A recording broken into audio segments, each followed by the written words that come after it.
네, 오늘 말씀의 제목은 하나님 사랑, 이웃 사랑, 하나님 사랑, 이웃 사랑이라는 제목으로 함께 본문을 말씀을 나누겠습니다.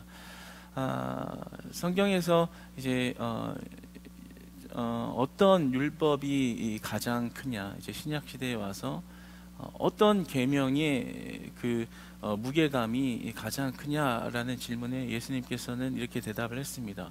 모든 율법의 완성을 이루는 것은 그 규례를 하나하나 지키는 것을 넘어서서 그 완성을 이루는 것은 하나님을 사랑하는 것이고, 그 다음으로는 이웃을 사랑하는 것이다 라고 우리에게 알려주셨습니다. 그러니까 다소 우리에게 좀 연약하고 넘어지고 부족한 모습이 있다 할지라도 우리 안에 하나님을 사랑하는 온전한 마음과 그로 인하여 이웃을 사랑하는 마음이 우리 안에 있을 때 그것은 율법 안에 거한 것이다 라는 그러한 말씀인 것입니다. 우리도 이렇게 좀 전처럼 사랑합니다, 사랑합니다, 축복합니다 라는 말을 하지만 그 안에 정말 하나님이 원하시는 사랑의 모습 안에서 사랑할 때 정말 그 율법을 온전히 이뤄가는 온전한 모습이 있을 수 있다라는 거죠. 그래서 사실 가장 쉬운 말처럼 들리고 쉽게 뱉을 수 있는 말처럼 들리지만 그 내면의 의미, 우리가 고백하는 그 사랑의 고백은 굉장히 깊이가 있고 영적인 의미를 굉장히 무게감 있게 포함하고 있습니다. 그래서 쉽지만 어려운 말, 또 어려운 듯 하면서도 쉬워 보이는 그러한 그러한 말입니다. 이 하나님 사랑, 이웃 사랑, 오늘 본문 말씀을 묵상하면서 이렇게 이러한 말씀이 떠올랐는데요. 제가 이렇게 목사 안수를 받을 때 그 이제 안수해 주신 우리 목사님들이 이렇게 축사의 말로 한 마디씩 이렇게 저에게 말씀을 해 주시고 나서 담임 목사님께서 이렇게 노회장이기도 하시니까 이제 내가 마지막으로 한마디를 좀 정리해서 이야기를 하겠다라고 하시면서 저에게 이렇게 말씀하셨거든요. 앞으로의 목회의 모든 여정 가운데 제일 중요한 것은 하나님을 사랑하는 것이고, 그 다음에 이웃을 사랑하는 것, 즉 성도를 사랑하는 것이다. 그것을 반드시 가지고 있어야 한다. 그래서 사랑하는 마음 하나면 사실 다른 것이 다 문제가 되지 않는다. 참 큰 울림이 되었거든요. 그러니까 우리는 많은 상황과 환경에 노출되면 처해지면 그 문제에 집중하게 되거든요. 그러면 사랑은 뒷전이 되죠. 자존심이 먼저 나오고, 자신의 이권이 먼저 나오고, 자신의 경험이 먼저 나오지, 그것을 사랑으로 덮으려고 하는 마음은 굉장히 작아지는, 어려운 상황, 갈등 상황 속에서 그 사랑이 굉장히 없어지는 그런 모습들이 우리 모두 안에게 있습니다. 그러나 그렇기 때문에 하나님은 진짜 율법을 행하며 사는 것이 하나님을 사랑하는 것이고, 이웃을 사랑하는 것이고, 그 안에 모든 문제의 해결이 있다라고 우리에게 말씀해 주시는 것이죠. 오늘 본문의 이 바울은 굉장히 동족을 사랑하는 마음이 있는 자였습니다.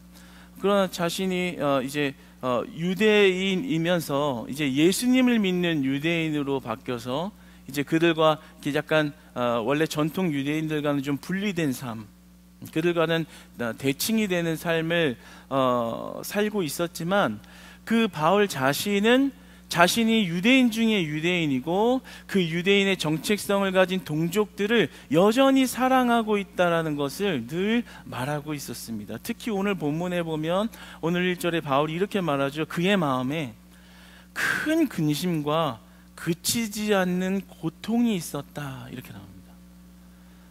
뭐가 그렇게 큰 근심이고 그렇게 그치지 않는 고통이었을까요? 오늘 본문을 보면 바로 자신의 동족 유대인들 때문에 바울이 마음에 큰 근심이 있었고, 그치지 않는 계속되는 고통스러움이 그 안에 있었다라는 거죠. 왜요?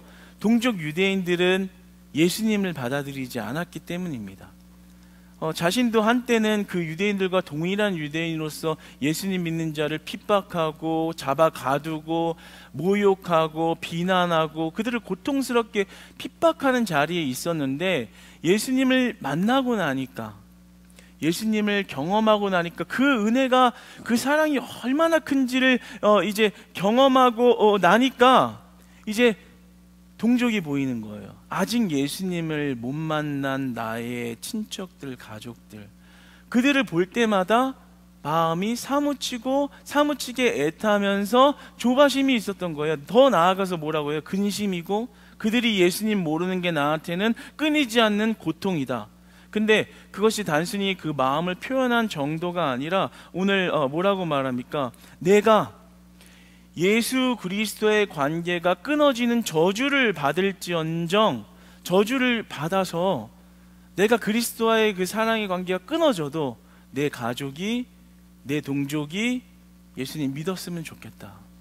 그걸 하나님께 간청하거든요. 주님, 나 저주받아도 좋습니다. 그런데 나 저주받아도 되는데 내 동족들 예수님 믿었으면 좋겠어요. 차라리 그렇게 해주세요. 내 동족이 하나님과 단절되어서 저주의 자리로 가는 것보다 내가 저주의 자리로 가고 그들이 천국의 자리로 가는 것이 좋겠습니다. 굉장한 말이죠. 누가 이런 말을 할 수 있을까요? 이 저주를 받다라는 말이 헬라어의 원어로 보면 하나님의 백성에서 완전히 배제되고 정죄의 형벌을 받는 그런 사람이라는 것을 이야기하는 거거든요. 주님, 내가 그런 저주 받았으면 좋겠어요. 그런데 저 동족들은, 내 가족들은 예수님 믿게 해주세요.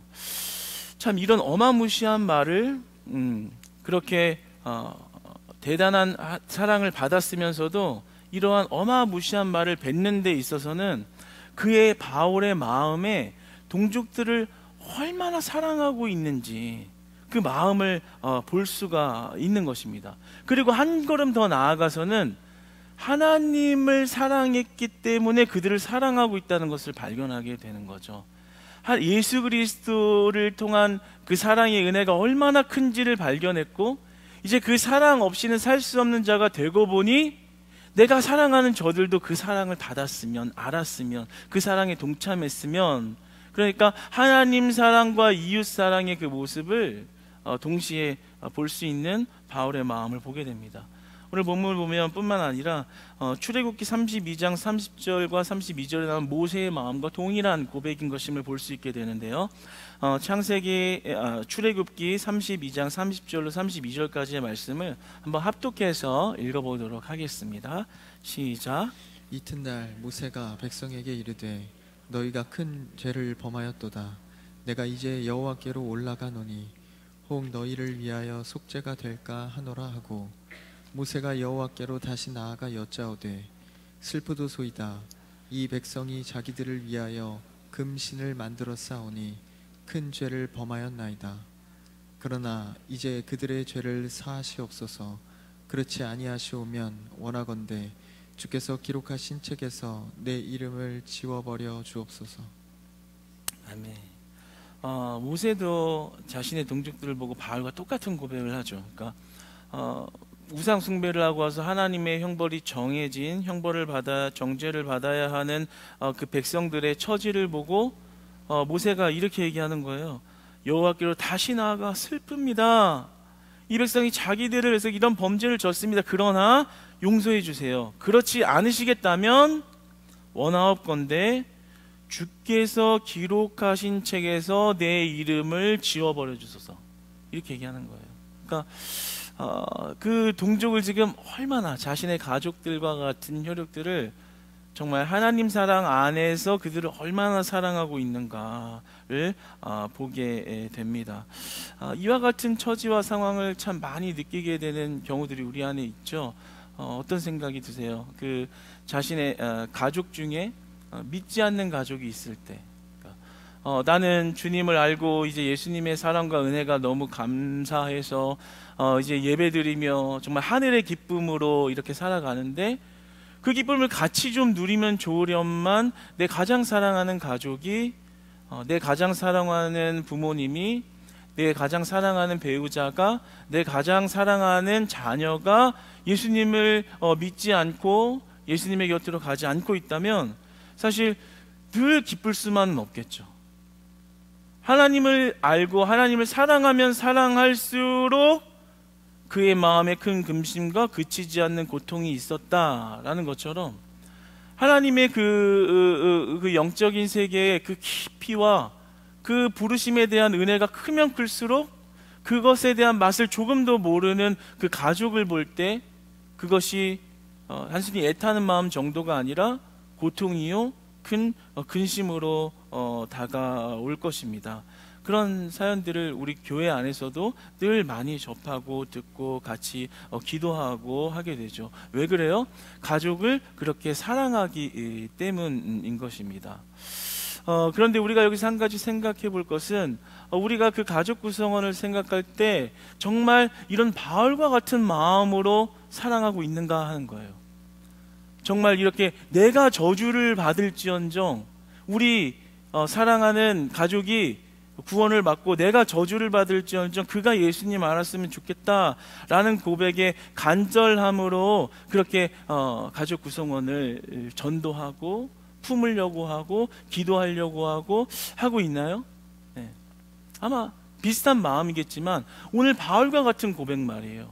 주님, 내가 끊어질지언정 내가 저주를 받아서 모세의 고백처럼 나를 그 생명책에서 지워버리실지언정 저들을 벌하지 마시고 구원해 주세요. 여러분, 이런 고백이 있나요? 만약에 이런 고백이 나오지 않는다면 왜일까요?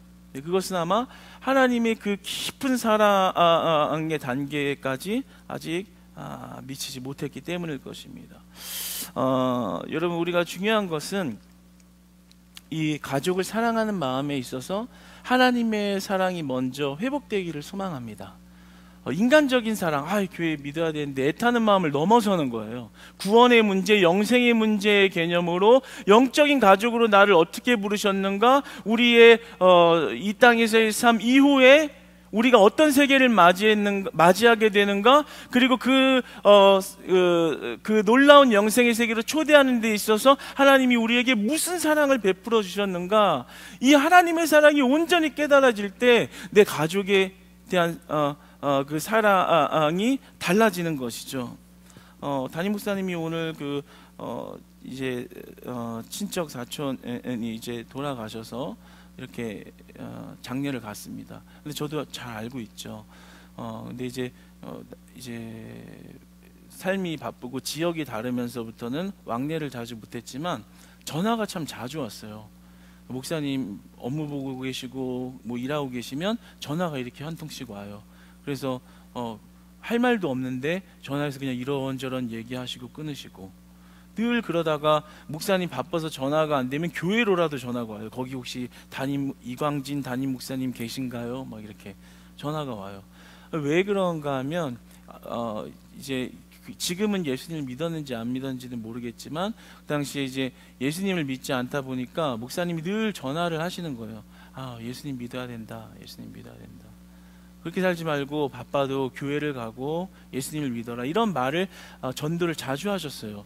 그런데 그 당시에 예수님을 또 모르고 교회에 나갈 형편이 안 되지만 왜 그 말을 나한테 하는지는 느끼는 거죠. 예수님 믿을게요 라고 전하는 게 아니라 왜 나한테 저 말을 할까? 나를 사랑해서구나. 그거는 느낄 수가 있던 겁니다. 그러니까 하나님 사랑으로 나아갈 때 그 사랑은 능력이 있고 그 사랑에는 회복이 있고 그 사랑에는 소망이 있다라는 것입니다. 그러니까 가족 구성원을 사랑하는 여러분, 믿지 않는 가족 구성을 바라본다면 때로는 애타는 마음, 조바심이 나는 마음, 또 인간적으로 어떻게 해결해 보려는 마음들이 앞설 때도 있지만 먼저 하나님의 사랑으로 내가 충만하여지는 회복이 있기를 소망합니다. 내가 하나님으로 충만하면 그것을 품을 수 있는 거거든요. 그 사랑은 능력이 있는 거거든요. 그 사랑은 전파력이 있는 거거든요. 그 사랑은 변화를 줄 수 있는 거거든요. 근데 내가 하나님의 사랑을 깨닫지 못한 채 이웃 사랑만 한다고 말하면 때로는 정죄하기도 하고 내가 정죄의 대상이 되기도 하고, 그렇게 그 사랑 안에 거하는 것이 쉽지 않은 것을 느끼게 되는 것이죠. 우리가 더 확장해서 나아가서 생각해 보면 어떨까요? 우리가 불신자들을 대할 때, 저 불신자들이 나는 예수 믿지만 저들은 안 믿는 불신자야, 이렇게 배타적으로만 취급하는 경우들이 있어요. 나는 이제 신앙이 안전지대에 있어, 그러니까 나는 됐어, 나만 괜찮으면 돼, 그러나 저들이 어쩌든 저쩌든 말해도 안 되잖아 라는 그런 배타적인 생각으로만 우리 불신자들을 대할 수가 있어요. 그러나 오늘 말씀을 보면 우리의 동족들을 사랑하는 마음을 하나님 사랑 안에서 보고 있는 바울을 보게 됩니다. 그러니까 저들은 불신자야 라는 취급만 할 것이 아니라 하나님을 정말 사랑할 때 그 나의 동족 이웃들이 주님께로 돌아오기를 원하는 그 마음이 우리 교회 공동체 안에 있어야 된다는 거죠. 나는 교회에 오고 성경책을 들고 오면서 너무 기뻐, 오늘도 그 구원의 길로 한 걸음 한 걸음 나아가고 라는 은혜 안에 있지만, 정작 이 빈자리만 보아도 각자 자기 집에서 자기들의 삶을 살기 바쁜 그런 분주함 속에 갇혀서 예수님과는 단절된 삶을 선택해가는 그들을 볼 때 안타까운 마음이 있어야 되는, 그래야 기도가 회복되는 거예요. 내 미래, 내 문제는 해결해 주세요. 막 마음이 뜨겁다가, 자, 우리 이제 동탄을 위해서 기도합시다 하면 기도가 좀 별로 나오지 않고 한 30초 지나면 다 한 것 같고. 왜 그럴까요? 그 하나님 사랑과 하나님 사랑으로부터 나오는 그 이웃 사랑이 연결되고 있지 않기 때문입니다.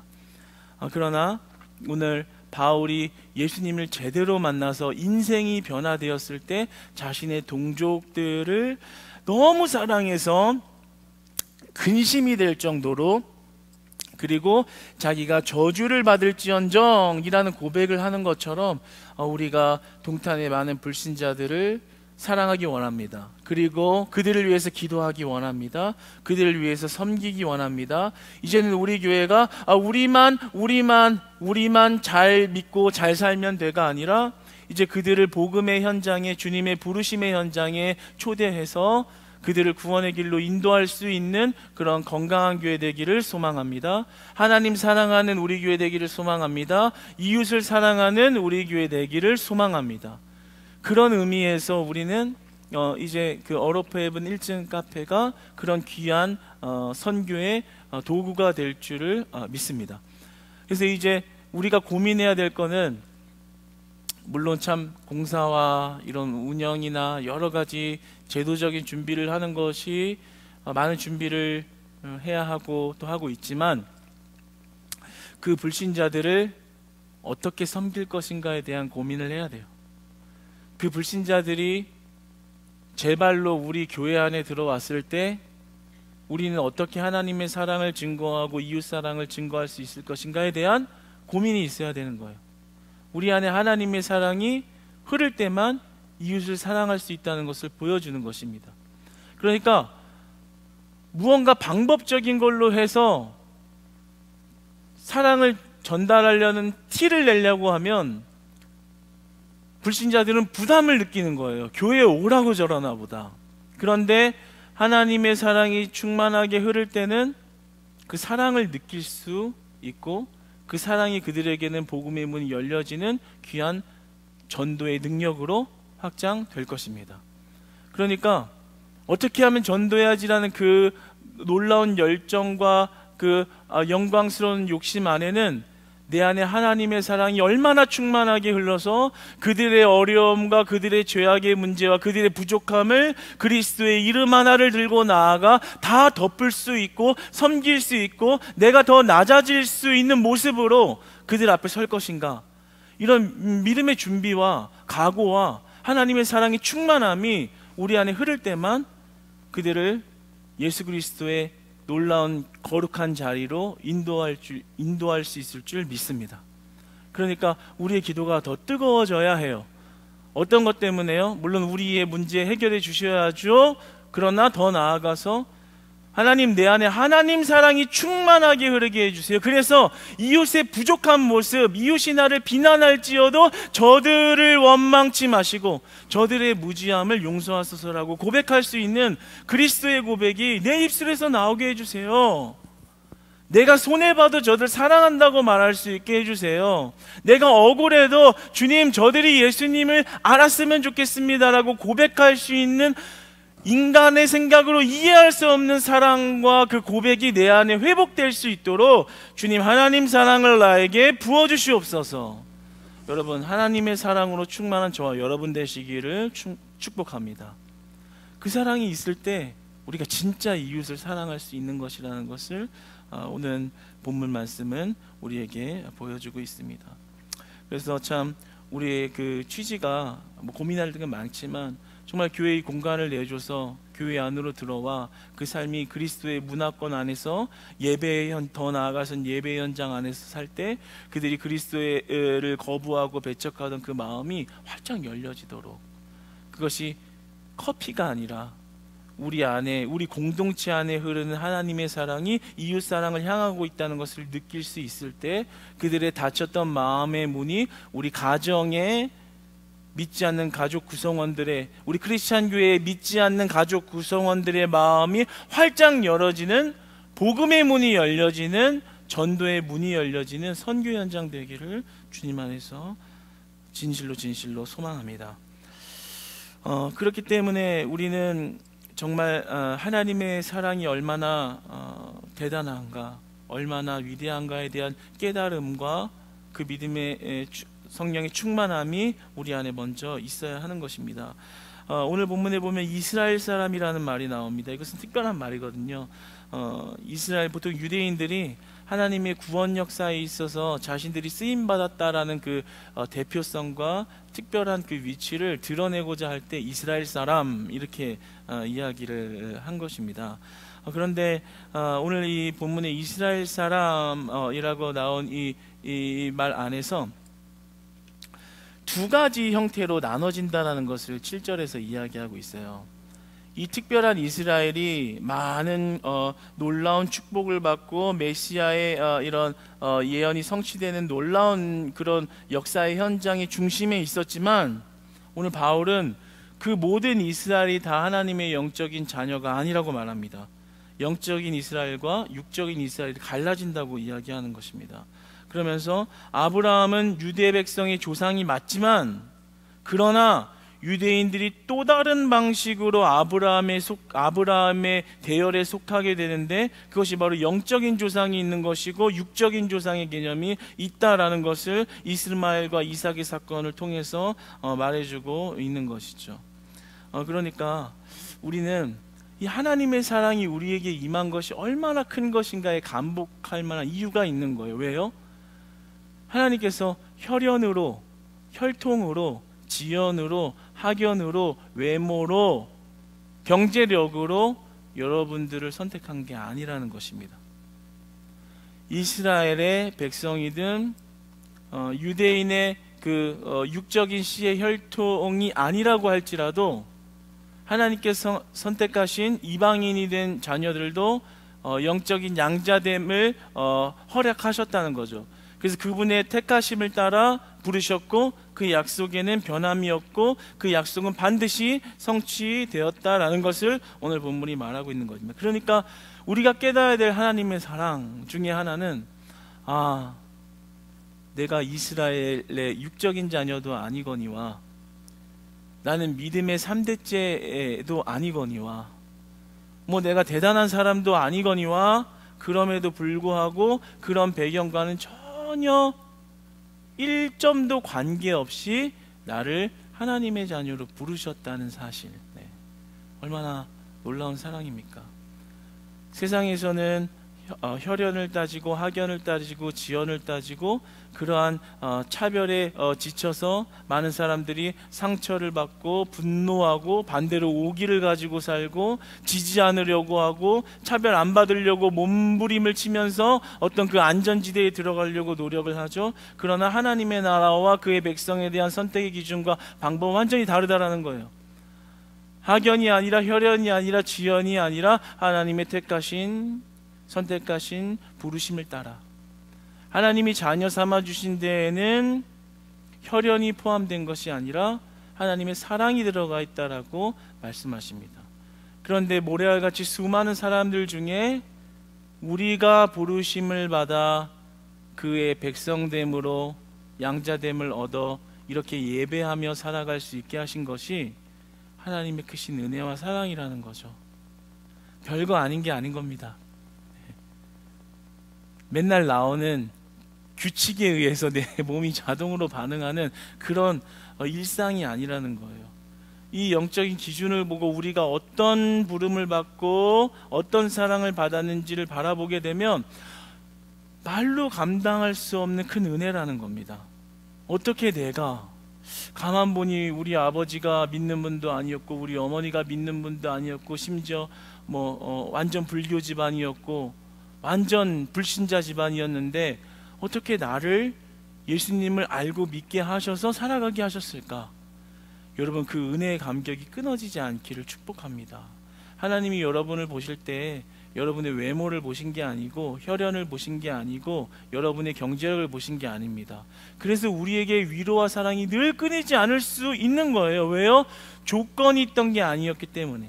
그저 우리를 사랑한다 말씀하시고 그저 우리를 위로한다 말씀하시고 그저 너의 상황 가운데 오직 예수 그리스도 하나 잘 믿는 것이 하나님의 바람이자 전부이자라고 말씀하시는 그 하나님의 사랑이 보여져야 한다는 거예요. 맨날 내 문제 하나로 하나님을 판단하는 좁은 시야에서 이제는 그 좁은 시야를 넓은 시야로 확장해서 하나님이 나를 아무런 조건 없이 사랑하여 주셨으니 비록 내 삶이 어두워 보이고 내 삶의 문제가 해결되지 않았어도 나는 그 크신 하나님의 사랑에 선택된 백성이요 확실한 천국된 백성이요 나는 하나님의 사랑하는 아들이요 하나님의 사랑하는 딸입니다 라는 고백을 날마다 확신 있게 선포할 때 사탄이 떠나가고 어둠이 떠나가고 의심이 떠나가는 것입니다. 여러분, 그 사랑을 다 받으신 줄 믿으시기 바랍니다. 그래서 오늘 바울은 계속해서 말씀하기를 유대인들에게 이렇게 설득을 하는 거예요. 구약의 말씀, 그 메시아들이 남은 자라고 말하는 자들, 영적 이스라엘과 육적 이스라엘이 갈라지지만 하나님의 신실하신 약속은 신약에 완전히 성취되었다. 그러므로 여러분들은 하나님의 그 완전하신 말씀과 신실하신 말씀을 바라보세요 라고 말합니다. 여러분, 우리가 그 하나님의 사랑 안에 거할 때 때로는 우리의 마음이 벅차고 감동이 되고 은혜가 되지만 얼마 못 가서 또 그 사랑을 잊어버리곤 합니다. 맞긴 맞는데 또 잊어버려요. 세상에 나가면 또 잊어버려요. 또 그리고 육의 자녀처럼 살아가요. 그런데 오늘 바울이 말하는 것은 그 구약의 하나님의 말씀은 신약으로와 예수 그리스도로 완전히 성취됐고 거기선 변함이 없었어요. 그것을 보세요. 그것을 믿으세요. 이렇게 말씀하고 있거든요. 하나님의 변하지 않는 신실함, 그것을 신뢰해야 한다는 것을 말씀하고 있습니다. 그러니까 우리는 우리의 신앙의 중심이 흔들리지 않으려면 늘 하나님의 말씀에 무게감을 두고 살아야 하는 것입니다. 잠깐 은혜 받고 잠깐 마음이 동요되는 거는 또 잠깐이에요. 그런데 하나님의 말씀에는 오류가 없고 하나님의 말씀에는 실수가 없고 하나님의 말씀에는 배신이 없고 하나님의 말씀에는 차별이 없고 하나님의 말씀은 온전하십니다. 그 말씀을 신뢰합니다. 그 중심이 우리의 삶의 1번이 돼야 된다는 거죠. 다른 세상에 좋은 말, 잘 살 수 있는 말, 지혜로워 보이는 말, 그게 1번이 아니라 그 위에 하나님의 말씀이 있어야 한다는 것입니다. 그럴 때 우리가 늘 하나님의 사랑 안에 있을 수 있다는 거예요. 늘 흔들리지 않는 그 사랑 안에 살아갈 수 있다는 거예요. 왜 흔들려요? 말씀이 없으니까요. 내 감정으로 신앙생활 하니까요. 내 생각으로, 경험으로 판단해서 행동해 가니까요. 그러나 말씀의 중심이 우뚝 서서 하나님이 뭐라고 말씀하시는지에 귀 기울이고 그 말씀에 순종하며 나아갈 때 우리의 사랑의 확고함이 얼마나 견고한지를 알게 된다는 거죠. 왜요? 하나님 그분 자체가 신실하심으로 우리에게 약속하시고 성취한 것을 보여주셨고 그 말씀만이 완전하시기 때문입니다. 여러분, 여러분의 불안한 신앙의 모습 때문에 분명히 은혜 받았는데 또 이거 완전 무너진 육적인 자녀야 뭐야 하는 그런 연약한 모습 속에서 말씀을 붙잡으시기를 축복합니다. 사람의 말, 때로는 달콤하지만 배신하고 상처 주는 말, 상처 받는 말, 그런 상황에 휘둘려서 맨날 신앙이 휘청휘청 거리는 모습에서 오늘 바울이 예수님을 거부하고 있는 유대인들에게 하는 말은, 여러분, 예수님, 하나님의 말씀은 구약에서 신약으로 온전히 성취됐어요. 그걸 신뢰하세요 라는 말이거든요. 우리가 우리의 어떤 상황 가운데서도 하나님의 말씀을 굳건히 붙잡을 때 그 사랑을 해할 수 있는 자가 없을 것이며 그 사랑의 능력으로 살아가는 우리가 될 줄 믿습니다. 여러분, 오늘 바울이 사랑한 그 마음을 볼 때 하나님의 사랑으로 이웃사랑이 이어지는 그런 우리 크리스찬 교회 공동체들 다 되시기를 주님 안에서 축복합니다.